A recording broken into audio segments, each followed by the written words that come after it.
সেবা খাতের উপর পরিচালিত টিআইবির জরিপ প্রতিবেদনে বিচার বিভাগকে সবচেয়ে দুর্নীতিগ্রস্ত খাত বলা হয়েছে। এরপরই রয়েছে আইন শৃঙ্খলা রক্ষাকারী বাহিনী। সেবা প্রতিষ্ঠানগুলো সাধারণ মানুষের কাছ থেকে ৯,৫০০ কোটি টাকার বেশি ঘুষ নিয়েছে, যা ৩ বছরে বেড়েছে শতকরা প্রায় ১৭%। টিআইবির ওই জরিপের গ্রহণযোগ্যতা সম্পর্কে দুর্নীতি দমন কমিশনের চেয়ারম্যান বলেছেন, এটি আংশিক, সামগ্রিক চিত্র আরও ভয়াবহ হতে পারে। আশিকুর রহমান চৌধুরীর রিপোর্ট। এদেশের সেবা প্রতিষ্ঠানগুলোতে যে সেবার বদলে রীতিমতো নিপীড়ন চলে সেটা হয়তো কম বেশি সবারই জানা, কিন্তু চিত্রটা আরও ভয়াবহ। জরিপে বলা হলো, সবচেয়ে দুর্নীতিগ্রস্ত খাত বিচার বিভাগ, যা ২০০৭-এর জরিপে প্রথম হওয়া আইন শৃঙ্খলা রক্ষাকারী সংস্থাকে ঠেলে দিয়েছে দ্বিতীয় স্থানে। ৩ নম্বরে আছে ভূমি প্রশাসন, চতুর্থ স্থানে আছে আয়কর ও শুল্ক এবং পঞ্চম স্থানে আছে বিদ্যুৎ বিভাগ। বিচার বিভাগে সেবা নিতে গিয়েছেন এমন ৮৮ ভাগ মানুষই দুর্নীতি শিকার হয়েছেন।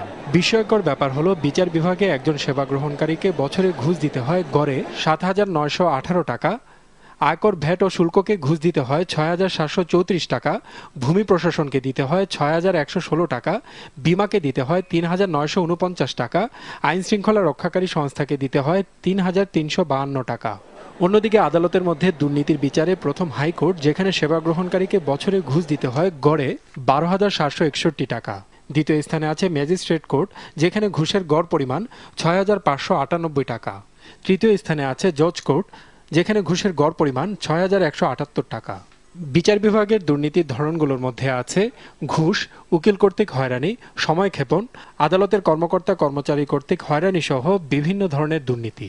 আর বিচার বিভাগকে ঘুষ প্রদানের কারণগুলোর মধ্যে আছে দ্রুত শুনানি হওয়া, মামলার রায়কে প্রভাবিত করা, ডকুমেন্ট উত্তোলন, শুনানির তারিখ পেছানো, নথিপত্র গায়েব সহ আরও অনেক কারণ। প্রশ্ন হলো, দুর্নীতির কথা বিচার বিভাগ থেকে অস্বীকার করা হলে টিআইবির জবাব কি হতে পারে? প্রধান বিচারপতি যখন বিচার বিভাগকে দুর্নীতিগ্রস্ত বলেন, তখন কোনো অসুবিধা হয় না। Everybody we accepted. টিআইবি বলে সেটাকে চ্যালেঞ্জ করতে হয়। সবচেয়ে বেশি সংখ্যক সেবা গ্রহণকারীর কাছ থেকে ঘুষ নেয়ার ক্ষেত্রে আইন শৃঙ্খলা রক্ষাকারী সংস্থা একদিক দিয়ে প্রথমও হয়েছে।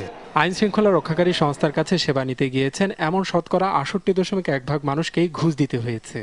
জরিপ সীমিত পরিসরে হয়, জরিপ প্রকাশের অনুষ্ঠানে এই নিয়ে প্রশ্ন ওঠে, তবে দুদক চেয়ারম্যান বিষয়টিকে দেখলেন ভিন্নভাবে।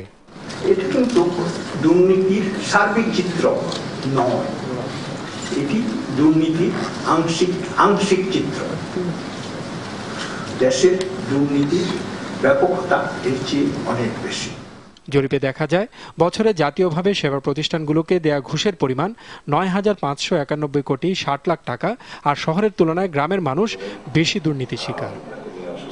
Ashikur Rahman Chowdhury, NTV news, Dhaka.